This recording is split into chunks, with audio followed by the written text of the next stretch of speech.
साहेब नमस्कार. नमस्कार. साहेब तुमचं नाव काय म्हणलं? ज्योतिबा हनुमंत कुंभार.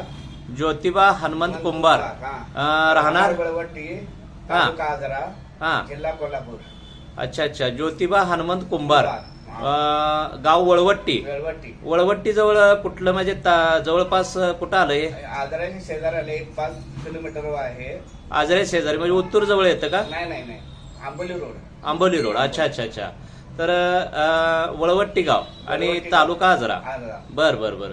तुम्ही सद्गुरुदेव सोशल फाउंडेशन पट्टण कोडोली इथून कशासाठी, म्हणजे कुठला त्रास काय होता तुम्हाला? जरा पायाचा विकनेस होता, पाय वगैरे दुखायचे म्हणून दाखवलं. बर. दाखवल्यानंतर पूर्ण माझं 3 डोस झाल्यानंतर कमी आलं. बर बर. म्हणजे पायाचा आणि गुडघ्याचा पण त्रास होता का? म्हणजे दुखत होतं ते. दुखत होतं. बर बर बर बर. म्हणजे 3 डोस म्हणजे तुम्ही 10 दिवसाचे 3 डोस झाले. 10 दिवसाचे 3 डोस. बर बर बर बर. मग तुम्ही 10 दिवसाला येऊन औषध घेऊन गेलात? अरे वा. म्हणजे 1 महिना पूर्ण तुम्ही औषध वापरलेलं आहे. त्याच्यामध्ये सगळं कमी आलेलं आहे माझं. अच्छा अच्छा अच्छा अच्छा. अतिशय छान रिझल्ट आलेला आहे तुम्हाला.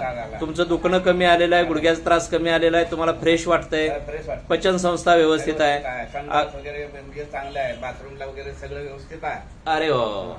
सुंदर सुंदर सुंदर. तुम्ही औषध पण अतिशय चांगल्या पद्धतीने वापरलेलं दिसतंय. पूर्ण वापरलं. हा. आणि पथ्य पण चांगलं पाळलेलं आहे. अतिशय सुंदर रिझल्ट आलेला आहे तुम्हाला. तर तुम्ही औषध व्यवस्थित वापरल्याबद्दल तुमचं अभिनंदन करतोय. तुमचं नाव काय पूर्ण म्हणालात? ज्योतिबा हनुमंत कुंभार. ज्योतिबा हनुमंत कुंभार, राहणार वळवट्टी, तालुका आजरा, जिल्हा कोल्हापूर. तर यांना 1 महिन्यामध्ये, फक्त अवघ्या 1 महिन्यामध्ये गुडघेदुखी आणि पायाचा त्रास पूर्णपणे, सांधेदुखीचा त्रास बरा झालेला आहे. त्यांची पचन संस्था अत्यंत सुरळीत आहे आणि त्यांना एकदम फ्रेश वाटतंय. तर ते अतिशय इथून पुढच्या आरोग्यासाठी, म्हणजे निरोगी भवितव्यासाठी त्यांना शुभेच्छा आहेत. सद्गुरुदेव सोशल फाउंडेशन मधून त्यांनी 1 महिन्याचा कोर्स पूर्ण केलेला आहे. आता 1 महिन्याच्या कोर्समध्ये ते पूर्णपणे अतिशय आनंदित आहेत.